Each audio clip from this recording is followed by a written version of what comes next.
Amados hermanos de la Iglesia Fuente de Vida, de la Iglesia Betel, queridos amigos que nos escuchan en cualquier lugar o que nos ven en cualquier lugar, que Dios les bendiga. Vamos a continuar el día de hoy con el estudio bíblico que estamos llevando a cabo desde hace algunas semanas sobre el libro de Isaías, sobre ese libro profético del Antiguo Testamento, tan rico en enseñanza, tan rico en cosas actuales para nosotros, no solamente eh, de hace siglos, sino cosas que son actuales para el tiempo que nosotros estamos viviendo.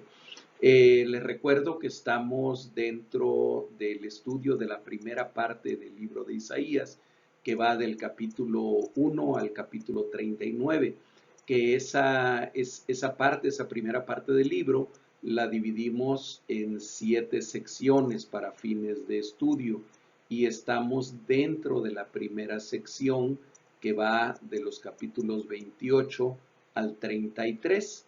Hemos estudiado ya los capítulos 28 y 29.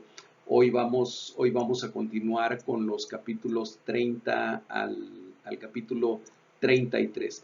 Toda esta sección es conocida como el libro de los ayes, porque contiene varias expresiones, varias secciones que las podemos dividir en ayes, recordando que un ay es una lamentación por alguna situación en especial que el profeta está anticipando, que el profeta está profetizando sobre alguna nación, sobre algún pueblo, aunque aquí encontramos que estos ayes están dirigidos principalmente al reino del norte, al reino de Israel, después al reino del sur, al reino conocido como Judá, y a otras naciones también. Hemos estudiado hasta la semana pasada los primeros 3 ayes, así que hoy, si Dios nos lo permite, estaremos estudiando los ayes cuarto y quinto. Oremos para poner este tiempo en las manos de Dios. Padre nuestro, Señor, te damos gracias por esta oportunidad que tú nos das de acercarnos a tu palabra, de acercarnos a esa palabra que es viva, que es eficaz, que es más cortante que espada de doble filo. Señor, queremos poner este tiempo, este estudio en tus manos preciosas, suplicarte, Espíritu Santo, que seas tú el que nos enseñe, que seas tú el que nos lleve a toda verdad y que esta palabra la podamos no solamente entender, no solamente asimilar, sino también aplicarla a nuestra vida, Señor, que podamos hacer tu voluntad y vivir conforme a tu voluntad. Gracias, Señor, en el nombre de Jesucristo. Amén.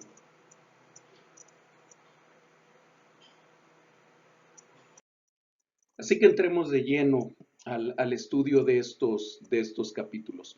Es importante el mencionarles y el que ustedes recuerden que no estaremos leyendo todos los capítulos. Yo supongo, yo espero que ustedes ya los hayan leído.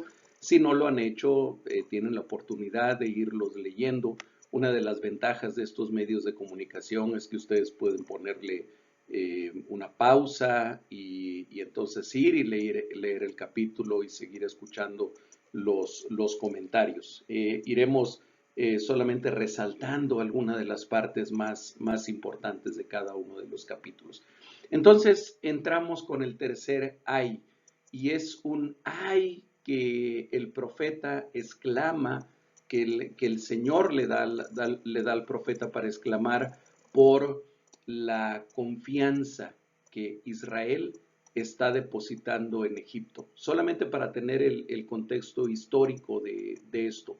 Se dio una alianza entre Siria y el Israel del norte, con su capital en Samaria, para atacar a Judá.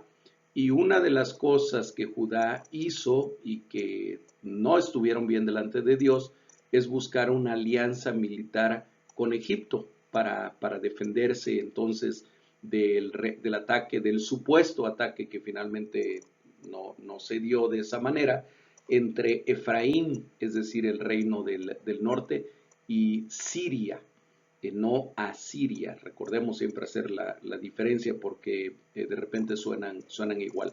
Y entonces el rey de Judá, quien estaba como rey en ese momento, recurre a Egipto para buscar hacer una alianza con ellos.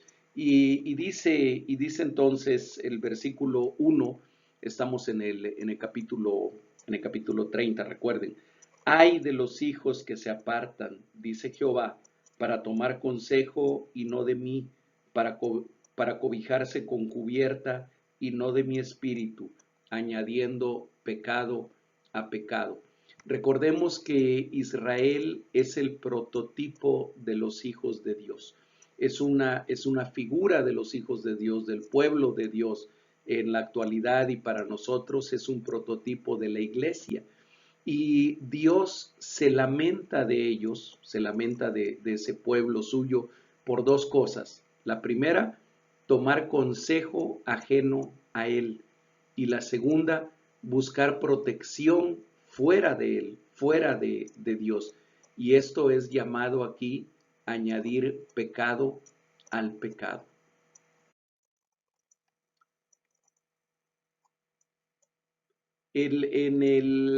Continuando con esto, perdón por la pausa, a veces el cambiar aquí las diapositivas me sacan un poquito de balance, no estoy muy habituado todavía a este medio. Bien, así como Israel es el prototipo de los hijos de Dios, del pueblo de Dios, muchas veces también en la Escritura Egipto es el prototipo del mundo, de ese mundo que nos ofrece para cualquier tipo de problemas que nosotros tenemos, a veces soluciones carnales que son apartadas de lo que enseña la palabra de Dios. Y esto para nada quiere decir que no podemos buscar consejo profesional cuando lo requerimos, por ejemplo, consejo médico o consejo legal o de otro tipo. Pero, hermanos, el primer lugar a donde nosotros debemos buscar consejo para los problemas que enfrentamos es en la palabra de Dios. El primer lugar a donde debemos buscar soluciones para la tribulación que nos esté afectando, para el problema que nos esté afectando, es en la palabra de Dios. El Señor es nuestro consejero y el Señor es nuestro ayudador. Así que Dios quiera que no seamos nosotros también encontrados en esta misma situación en la que fue encontrada Israel y que provocó ese ay de parte de Dios, ay de los hijos que se apartan, dice Jehová, para tomar consejo y no de mí, para cobijarse con cubierta y no de mi espíritu, y dice añadiendo pecado al pecado. Más adelante y en la segunda parte de este capítulo 30, de los versos 18 al 26, hay una promesa de Dios de restauración después de la disciplina. Recordemos, lo he dicho varias veces, pero ténganlo presente, en el libro de Isaías vamos a encontrar que se da una profecía contra alguna nación o contra el mismo pueblo de Israel, pero después viene una palabra de esperanza de parte de Dios, una palabra de restauración.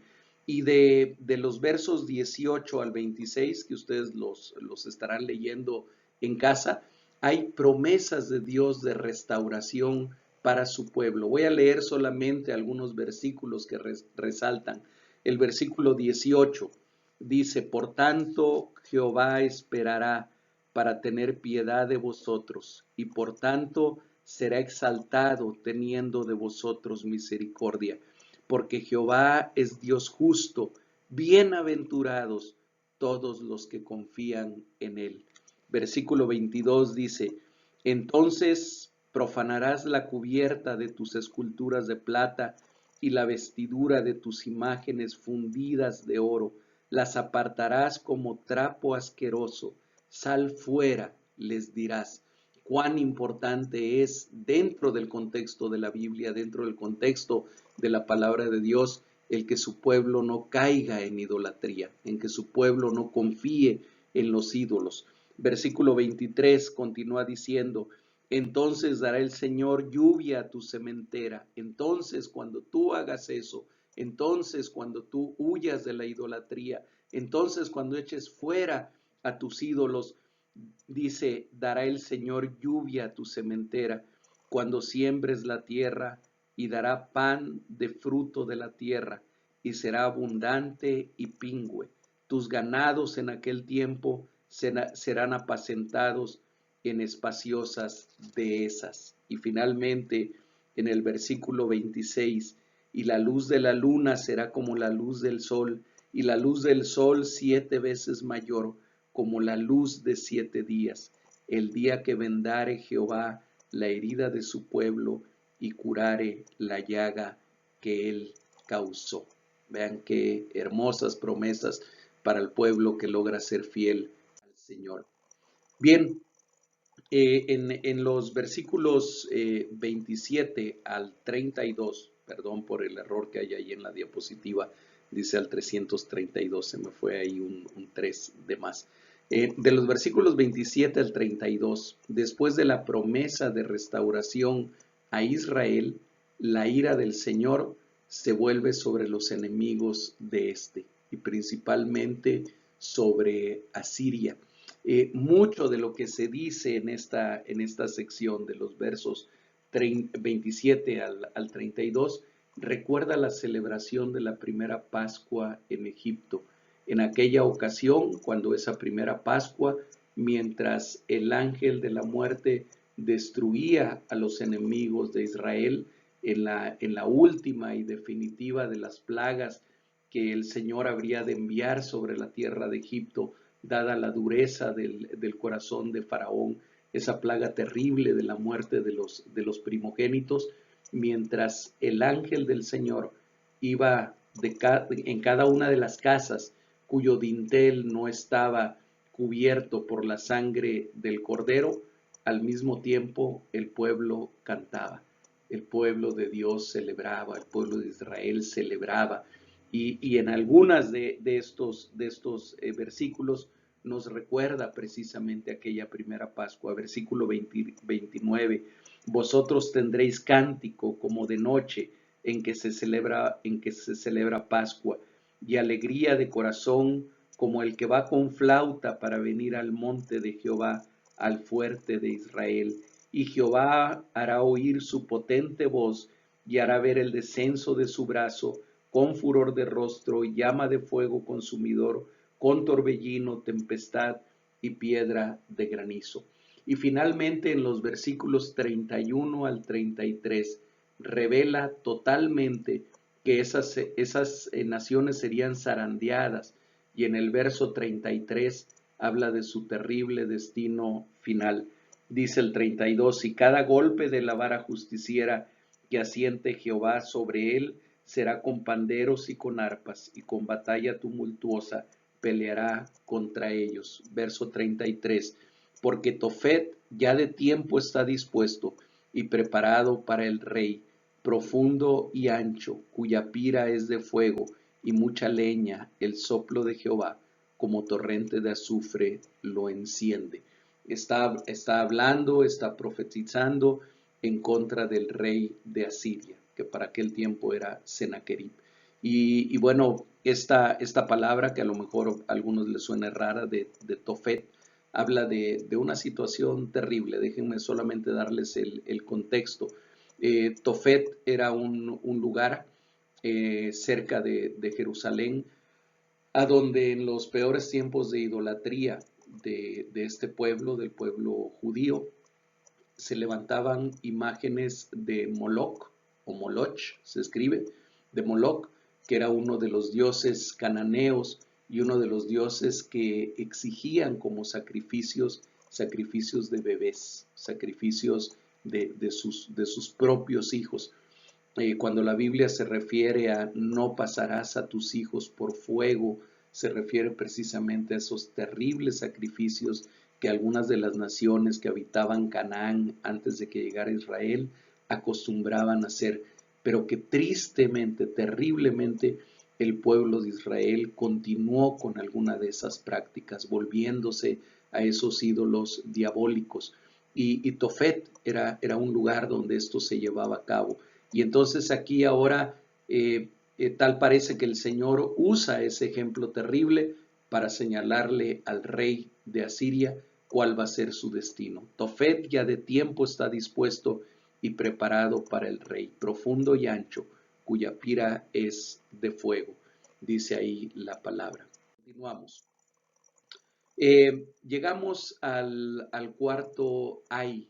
El cuarto ay está contenido en los capítulos 31, que es bastante corto, son solamente 9 versículos, y el capítulo 32. Abarca todo el capítulo 31 y el capítulo 32 solamente hasta el versículo 8. Y aquí Isaías vuelve sobre el tema de la falsa ayuda que Israel busca en Egipto. Continúa con ese tema. Dice en el versículo 1 del capítulo 31, hay de los que descienden a Egipto por ayuda y confían en caballos, y su esperanza ponen en carros, porque son muchos, y en jinetes, porque son valientes, y no miran al Santo de Israel, ni buscan a Jehová. Otra vez vuelve a reprocharles el que no miren hacia Dios, sino que busquen ayuda en donde realmente no hay ayuda, donde hay una ayuda falsa, donde hay una ayuda que no es verdadera ayuda como la que podemos encontrar en el Señor. En el verso 3, el Señor resalta lo necio de confiar en los hombres y en la carne del hombre. Dice el versículo 3, y los egipcios hombres son y no Dios, y sus caballos carne y no espíritu, de manera que al extender Jehová su mano, caerá el ayudador y caerá el ayudado, y todos ellos desfallecerán a una. Dice la palabra de Dios, enseña también que pobre del hombre que confía en el hombre. Y lo dice de una manera mucho más fuerte que lo que yo lo estoy diciendo. Dice, maldito el hombre que confía en el hombre. Maldito no como que se le esté lanzando una maldición, sino como diciendo qué mal le va a ir al hombre que pone su confianza en el hombre en lugar de ponerla en Dios. En los versos 6 y 7 de este mismo capítulo, Dios hace un llamado nuevamente a volver a Él y arrojar la idolatría de su pueblo. Veamos cómo dicen esos versículos. Volved a aquel contra quien se rebelaron profundamente los hijos de Israel. Es decir, dice aquí el Señor, vuelvan a mí, volved a aquel contra quien se rebelaron profundamente los hijos de Israel, porque en aquel día arrojará el hombre sus ídolos de plata y sus ídolos de oro que para vosotros han hecho vuestras manos pecadoras. Parece increíble cuántas veces a lo largo de la palabra de Dios se habla en contra de la idolatría, porque tal vez la idolatría es lo que más atenta contra la verdad y contra la santidad de Dios. Y otra vez hay que recordarlo. ¿Qué es la idolatría? Es poner nuestra confianza y nuestra adoración en lo que sea, en cualquier persona, en cualquier ser supuestamente divino o en cualquier circunstancia que no sea Dios, y rendirle nuestra adoración o nuestra veneración o nuestra honra a quien no sea Dios. Eso es idolatría. Y dice aquí la palabra, porque en aquel día arrojará el hombre sus ídolos de plata y sus ídolos de oro, para que para vosotros han hecho vuestras manos pecadoras. Dios quiera que nosotros podamos siempre arrojar fuera de nosotros cualquier ídolo, no solamente de oro y de plata, sino también ídolos de carne o ídolos de conceptos o ídolos de ideología que nos aparten de Dios. Continuamos.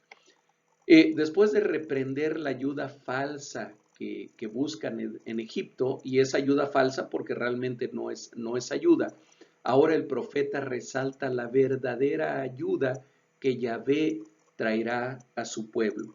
Y llegamos entonces así al capítulo 32, en donde los versículos 1 y 2 anuncian: He aquí que para justicia reinará un rey, y será aquel varón como escondedero contra el viento, como refugio para el turbión, como arroyos de agua en tierra de sequedad.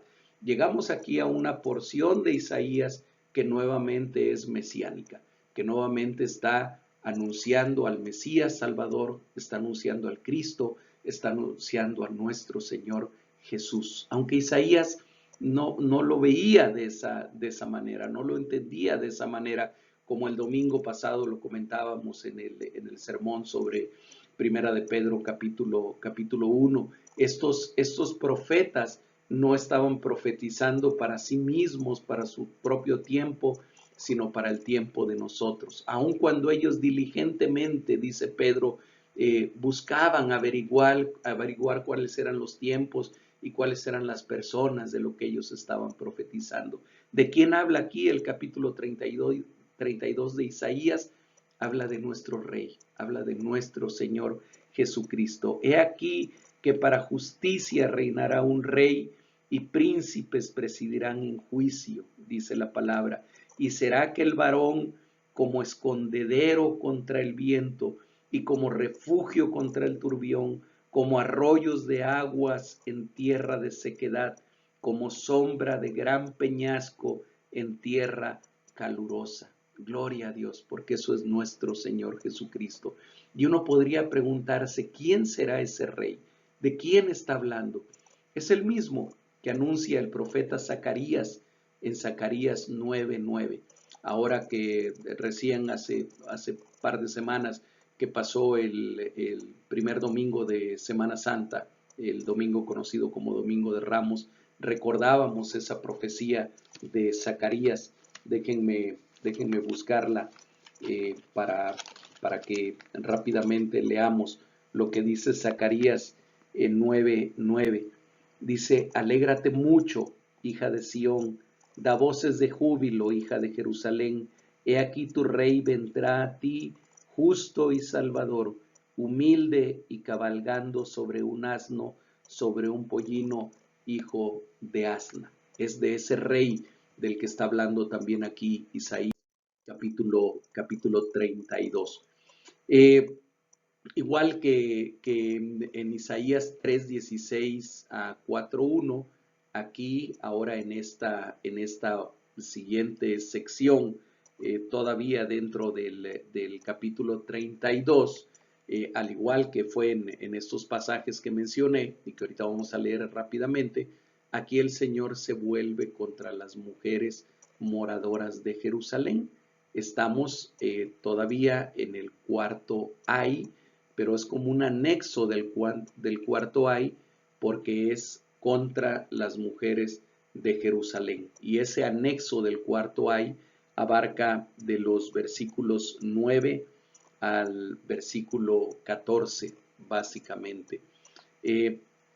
Vamos a recordar rápidamente lo que dice Isaías 3:16 e Isaías 4:1, porque también ahí hay una reprensión hacia las mujeres de Jerusalén.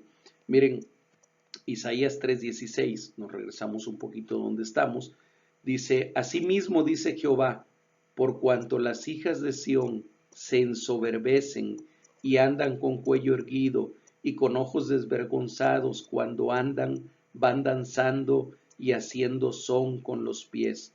Por tanto el Señor raerá la cabeza de las hijas de Sión, y Jehová descubrirá su vergüenza. Y en el capítulo 4, versículo 1 dice que aquellas mujeres, dice, echarán mano de un hombre 7 mujeres en aquel tiempo, diciendo: nosotras comeremos de nuestro pan y nos vestiremos de nuestras ropas, solamente permítenos llevar tu nombre, quita nuestro oprobio. Si en esos primeros pasajes el Señor estaba reprendiendo la vanidad de las mujeres habitantes de Jerusalén. Aquí, en este pasaje del capítulo 32, lo hace contra su indolencia y contra su autoconfianza. Vean cómo dice el versículo 9. Estamos en 32:9.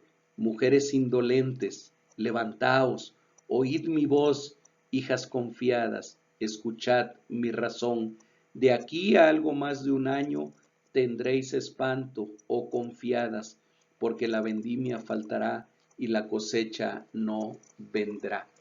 Y es una reprensión nuevamente a esas mujeres que de la misma manera que lo habían hecho los hombres y de la misma manera que lo habían hecho los sacerdotes, se habían apartado del Señor. De los versos 15 al 18, ustedes los pueden leer en casa, encontramos nuevamente la promesa.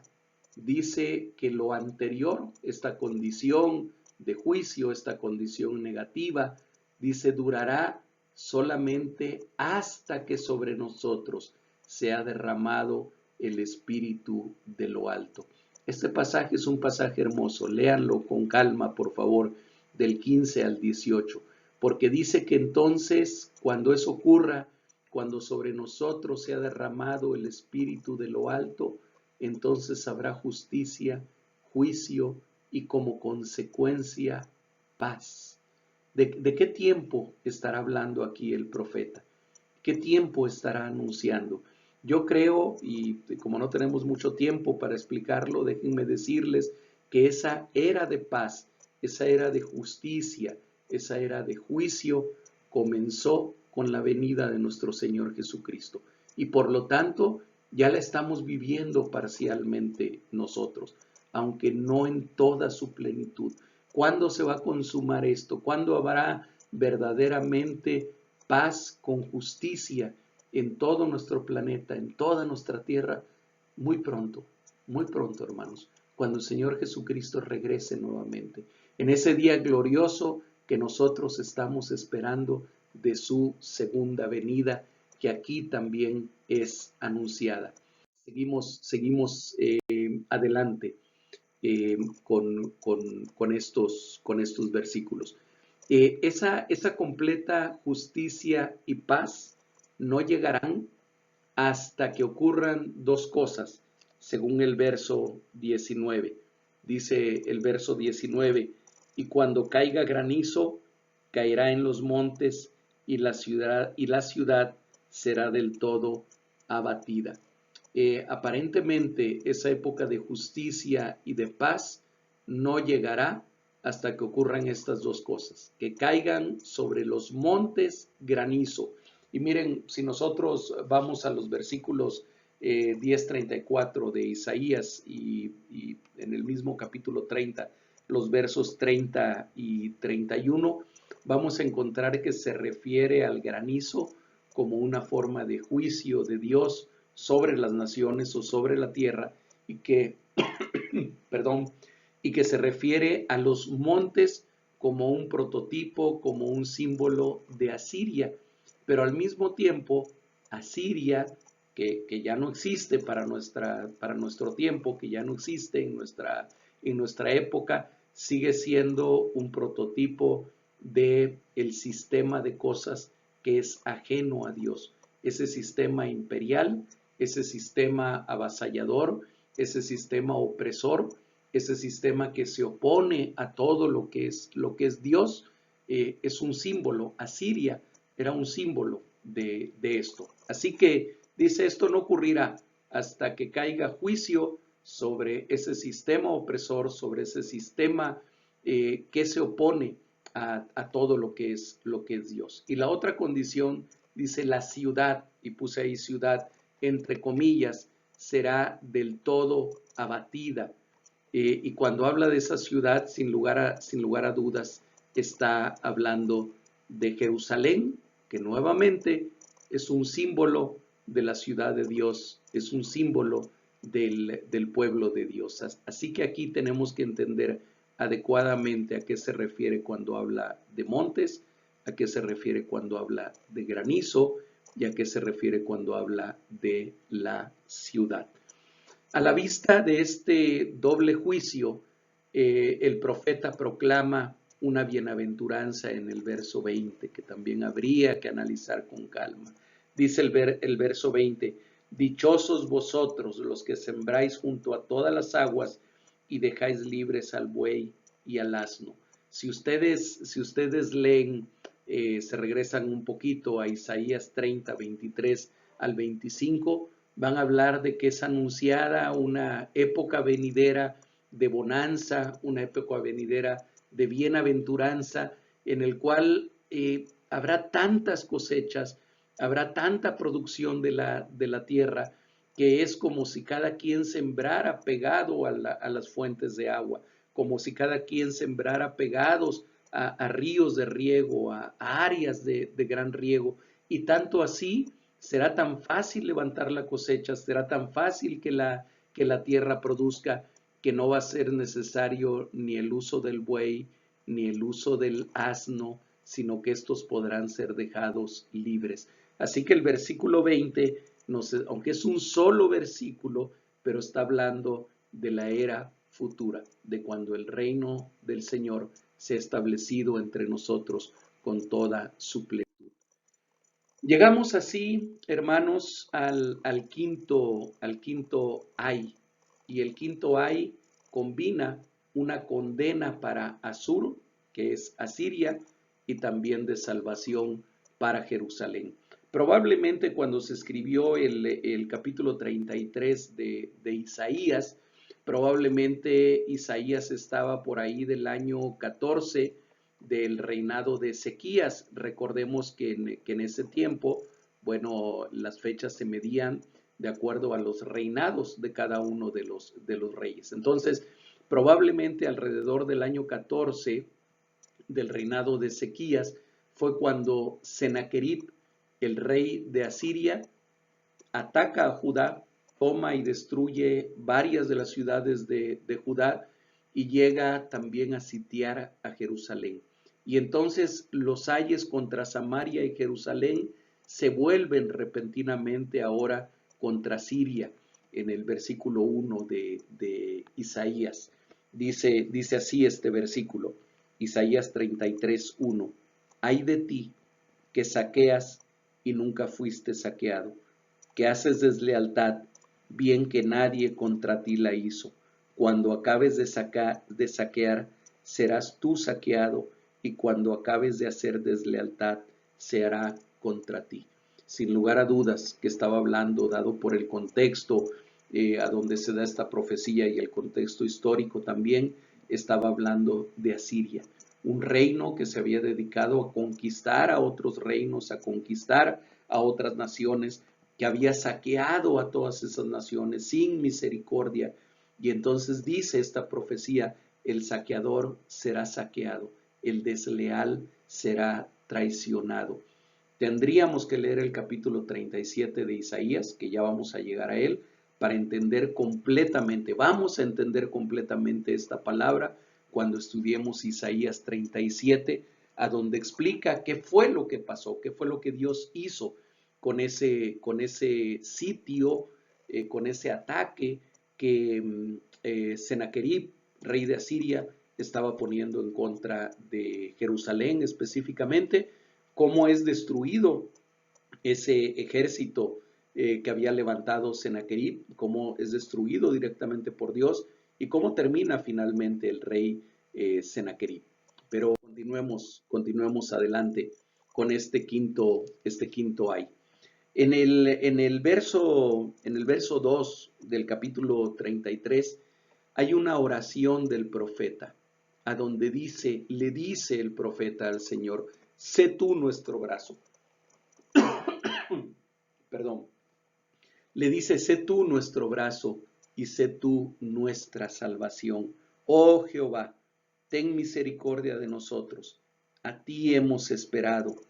Tu brazo de ellos en la mañana, sé también nuestra salvación en tiempo de la tribulación. En los versículos siguientes y hasta el final del capítulo 33, vamos a encontrar que se alternan palabras de exaltación al Dios eterno, de exaltación a Jehová y de juicio sobre Asiria, pero también sobre Jerusalén. Vamos a ver cómo se van alternando estos juicios, pero también estas palabras de exaltación al Señor. Y bueno, yo les pido que ustedes lean con calma todos esos versículos. Finalmente, vamos a ir concluyendo ya este estudio, vamos a ir concluyendo ya con este capítulo también. En el verso 22, el profeta declara que Jehová es para Israel, es decir, para el pueblo de Dios, y por lo tanto para nosotros también, es al mismo tiempo juez, legislador, rey y salvador.